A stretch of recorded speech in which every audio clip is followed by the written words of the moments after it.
ProRes RAW. It's the RAW codec that the S1H will record to on the Ninja 5 with the latest firmware 2.0. This is the result of a close collaboration between Panasonic and Atomos. Panasonic offered me an early access to the firmware to shoot the official teaser film for the announcement. I invite you to check it out if you haven't already. Since we all went into lockdown mode right after the shoot, I used all my social distancing time in the past couple of months to get as close as possible to ProRes RAW, to study, test, and understand what it is and what it can and cannot do, and I'm here to tell you all about it.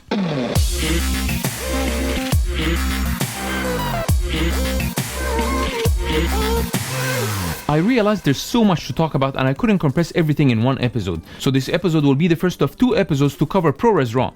I'll focus today on ProRes RAW exclusively on the S1H, the pros and cons of using this codec on this specific camera, and finally draw some comparisons with the Z6 and the Blackmagic Pocket 6K. While part 2 will focus more on the ProRes RAW codec itself and whether it lives up to our expectations from what a RAW format should be. And that's where I realized that reality can sometimes be very different from the hype. As usual, I'm not here to read you the published details, but rather to offer my professional analysis as DP about what ProRes really means to S1H camera owners. A quick disclaimer, Panasonic did not sponsor this episode. They only hired me to shoot content for this firmware announcement, and I thank them for providing me with all the gear and support I needed for shooting this project. With that said, I always promise that all opinions and feedbacks I'm about to share with you are purely my own, and are not influenced or sponsored in any way, shape or form by any brand or person. With that out of the way, let's dive in.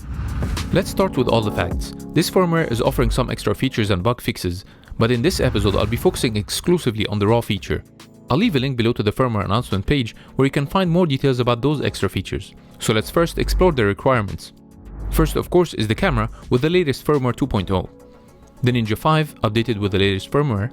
You might be asking if this is the only recorder that can record RAW, and the answer is yes, at least for now. But I'm almost certain that soon they will enable it in other devices such as the Shogun 7, or maybe even in their new upcoming products. Maybe a new Ninja 5 Mark II or whatever it's gonna be called. I want to confirm that this is purely a speculation from my side. It just wouldn't make a lot of sense to restrict this rather professional feature to a 5-inch monitor. Especially that Pro DPs often use 7-inch monitors in their productions. With that said, this shoot was my first experience with the Ninja 5 and I pretty much enjoyed it. So if you were already planning to buy a Ninja 5, now is the perfect time to do it. Not only because of the ProRes RAW, but because it's already an awesome product and there's a $500 offer on it right now. Perfectly timed with this announcement, and I'll leave a link in the description. Again, confirming I'm not sponsored by Atomos. I just believe in their products and their innovations. Keep in mind another very important fact, S1H is not sending a ProRes RAW file to the Atomos. It's only sending RAW data that gets encoded into ProRes RAW on the Atomos. So, theoretically speaking, if S1H partners up with Blackmagic, their new video assist will record Blackmagic RAW. Highly unlikely anytime soon though, but I know some of us would wish for that. Moving on, the next thing you need is Atom X SSD media. I would say 1TB is good enough, but the 2TB is more value for money. And finally, and very importantly, a high-speed and reliable 18GB HDMI cable. Trust me on this, as I learned it the hard way on set, as I was using a cheap cable that claimed to be 18GB and it obviously wasn't quality controlled, so the feed kept on cutting off. You can use Atomos coiled cable if you already have it. It's pretty high quality, but I'm personally not a big fan, as it's a bit bulky and it's almost 10 times more expensive than the market. So I went for those ones from Monoprice, high quality, reliable and very affordable. I already got like 2 or 3 different lengths. I left links to all of this in the description below as well. Now let's briefly check the record presets. Note that from now on, I'm just gonna average frame rates just to simplify the math. So 2997 will be 30 and so on. First, you can record 5.9K up to 30 FPS. Pretty impressive, since most cinema cameras such as the Red Gemini, the Dragon and even Alexa don't even shoot at that resolution, and in most cases not even in full frame. Next we have 4K, with a slightly bigger than traditional resolution. Shot in cinema 4K and maxing out at 60 FPS. Then we've got the anamorphic at 3.5K 4x3 maxing out at 50p. With a catch that you can only get that speed when you switch the camera frequency to PAL, while if you're set to NTSC, then it maxes out at 30 FPS. And if you were expecting to see higher speeds at Full HD, then I hate to say it, we don't have that option yet. There's a chance it will come in future updates though. Panasonic proved to be listening to its community, so let them hear it from you. I urge you to vote for this feature in the comments below or go to my community tab and vote for it. I'll leave a poll there and will directly share it with Panasonic on your behalf. And finally, the great news is that all this is packaged in 12-bit, which is the expected standard from any series RAW format. Okay, let's check the crop factors. Note that all crop factors calculations here are based on diagonal measurements, which is the best method used when comparing anamorphic 4:3 to traditional 16:9 ratios. First thing we need to understand is, unlike internal recording, RAW by default means that there's no scaling or resampling applied to the image. RAW means a 1:1 pixel readout, which equals to your selected resolution cropped from the 6K sensor, which is the same as the pixel-to-pixel option if you're familiar with the image array for video feature in the internal recording. With that said, let's check how that looks on the sensor. I would say that everything looks almost identical to internal recording. Here's the 5.9K matching the same resolution and frame rates in internal recording. As for 4K, since it's RAW, using pixel-to-pixel readout, it's cropped to Super 35 with almost 1.5 crop on this sensor. That runs across all frame rates from 24 up to 60 FPS. I know everyone wanted 4K 60 FPS in full frame, but we can't blame Panasonic on this one, as again, that's how RAW works. Unless you apply some line skipping or pixel binning, a drastic measure that would sacrifice the image integrity, and I don't think Panasonic is the kind of camera brand that would do that. It's worth noting that the 4K resolution is in a cinema 4K ratio of 17:9, with a couple of dozen pixels added on the sides. Finally, the anamorphic is based on a Super 35 anamorphic lenses with a crop of 1.65x. The advantage in ProRes RAW is being slightly bigger than the internal H.264 preset, seen here in the dotted line, which actually shoots at 60 frames, 10 frames higher than the ProRes RAW. To put things in perspective, let's draw some comparisons between external RAW and internal recording presets.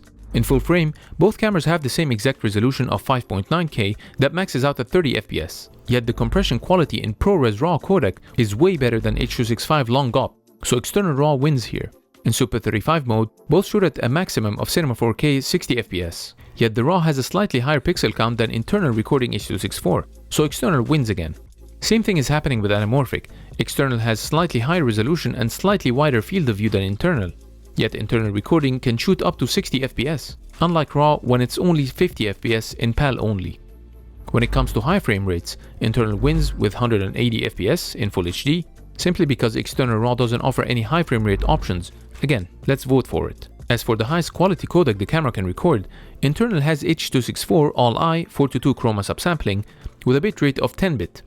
And of course, external wins in all areas, with ProRes RAW HQ being a clean RAW format without any chroma subsampling, which is virtually equivalent to 444, and it's 12-bit. As for file sizes, as you know, it all depends on which codec and resolution we're talking about, but in general, ProRes RAW would be an average of 10 times the size of the equivalent resolution in internal. As for the speed, despite the fact that ProRes RAW is 10 times bigger, it performs around the same speed as internal based on my semi-scientific tests. A truly efficient codec. Let's quickly compare how Ninja 5 performs on the Nikon Z6. First, you'll have to pay $200 to get your Z6 upgraded, additional to the downtime you'll have during the shipping and servicing, while S1H is a free update. S1H wins. The EVF apparently won't function on the Nikon when you have the RAW output active. A bit of a weird quirk. Nikon loses again. As for color profiles or gamma curves, the S1H records in V-Log, while the Z6 records in some sort of a standard gamma, not in N-Log. And when you import the footage in Final Cut, you can't find any Nikon RAW to log conversion. But of course you can find the Panasonic V-Log. Final Cut may not be taking Nikon seriously here, or Nikon is not doing its job to provide one to Apple. As for resolutions and film formats, in full frame, believe it or not, both cameras have the same pixel dimensions of 6000 by 4000.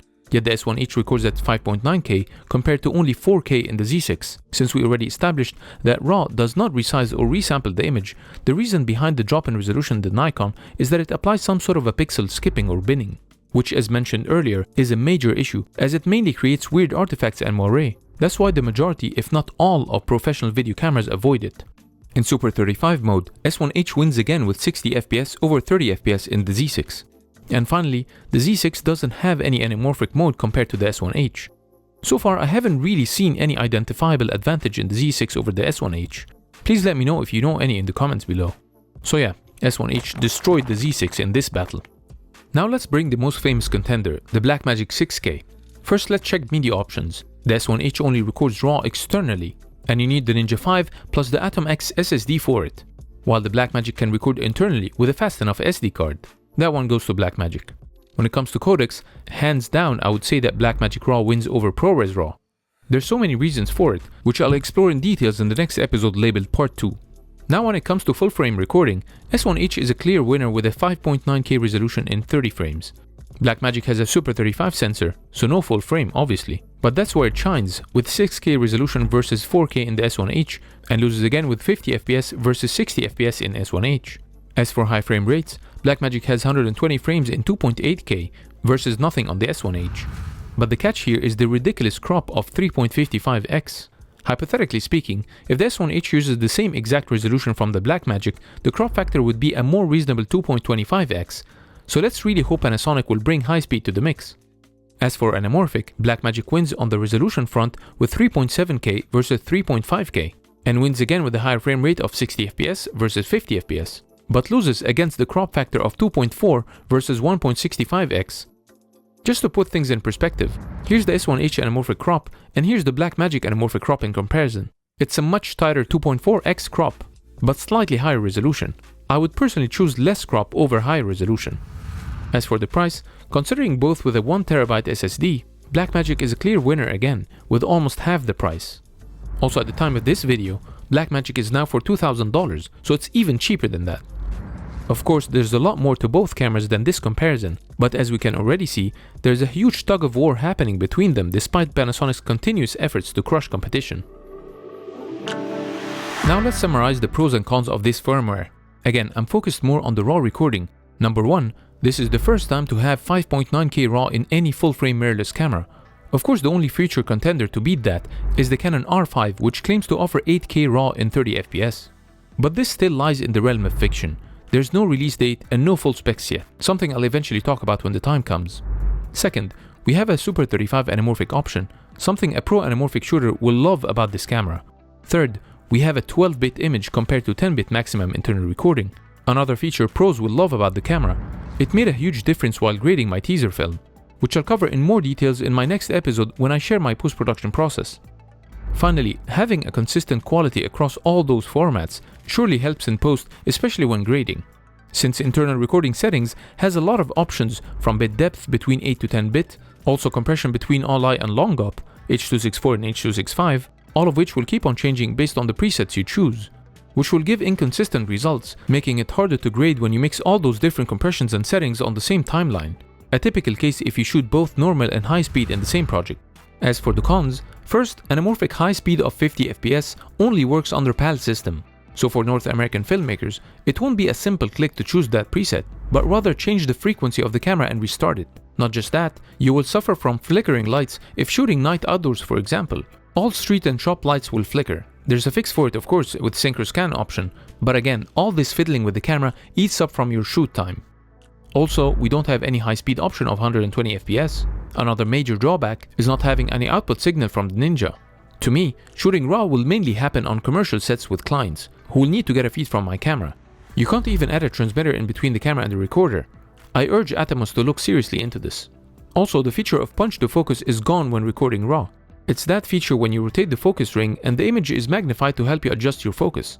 Not sure about you, but this is critical for me to confirm perfect focus, since both the cameras and the Ninja 5's focus peaking are not that precise at all, and magnification on the Ninja 5 is not as streamlined and quick as what you get from the camera.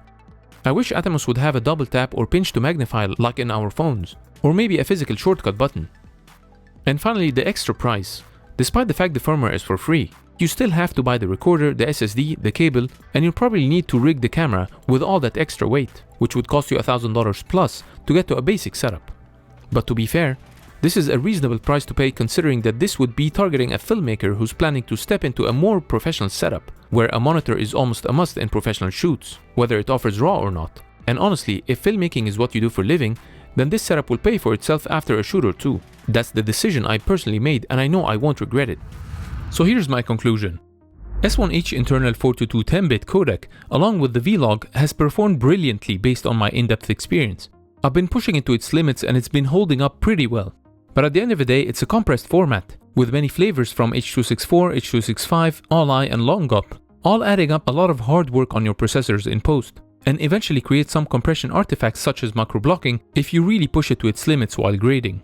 Not to forget that all internal presets are being denoised in camera, which in some cases deliver not ideal looking results, especially when you shoot in low light. Now if you wanted a faster and more efficient codec, then ProRes 422 is your next upgrade. You'll need to add any of the compatible Atomos recorders, like the Shogun 7 or Ninja 5. You won't be able to record 5.9K though, But if you want even better color accuracy and bit depth for wider color latitude while grading, then you need a 12-bit codec with a chroma subsample of 444, like ProRes 444 or similar. In that case, just hook your S1H to the Ninja 5 and record in ProRes RAW. Just like ProRes 444, it is 12-bit. And being RAW, it doesn't apply any chroma subsampling, so you get all the colors as they are, which theoretically is equivalent to 444, and you also get the 5.9K resolution. ProRes RAW is a codec that will push the S1H limit to a new professional level, yet it falls short from the industry standard RAW formats, where you can find cinema cameras such as Red and even the Blackmagic Pocket range with their Blackmagic RAW codec. The RAW formats cater to more advanced and professional workflows, offering you all the flexibility you expect from a robust RAW format. So ProRes RAW is not that big of a leap from what internal recording already offers. Not as exciting as I expected it to be, especially after witnessing all this major media hype created around it, but it's surely a great step closer to RAW. Again, I urge you to check my other episode labeled Part 2, where I'll share all the technical reasons about this conclusion, and why ProRes RAW did not meet my expectations when compared to other RAW formats, all with actual examples and comparisons to support my words. Despite that though, I still consider it as a great upgrade from internal recording, since it's the only way you can get 12-bit from this camera in a consistent quality across all resolutions, which is already a major achievement in the hybrid mirrorless world by itself, especially after Z6 having messed it up big time. So for me, ProRes RAW on the S1H is a great step forward. I was expecting it to take us further, but it took us far enough to be a worthy upgrade. This concludes part 1 of my ProRes RAW coverage. Don't forget to check part 2 to get more in-depth about ProRes RAW, the codec itself, what's good and what's bad about it, all filtered out from all the media hype out there. In the meantime, feel free to ask me anything in the comments below. Thanks again for watching, stay safe, and I'll see you next time.